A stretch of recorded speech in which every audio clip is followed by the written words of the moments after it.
Good day, everyone.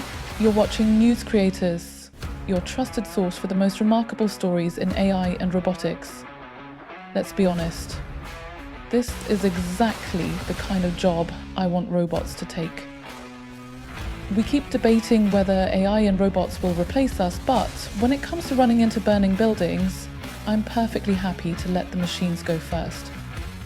Firefighting is dangerous, life-threatening in fact. We send one human into flames to save another. If these bots can reduce that risk even a little, it's a win for everyone. Meet the Unitree firefighting quadrupeds, AI-powered robot dogs built for extreme conditions. They're smart, tough, and absolutely loaded with tools. HD cameras and 5G for real-time vision, through smoke gas sensors for detecting oxygen, carbon monoxide, and other hazards. Plus thermal imaging to locate trapped victims. They've got LED systems to cut through thick smoke, and one model even wields a water cannon with a 60-meter range and foam deployment.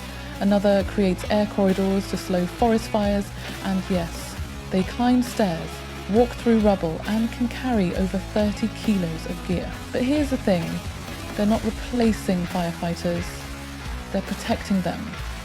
That's the future I want to see. What other dangerous jobs should we want robots to help with?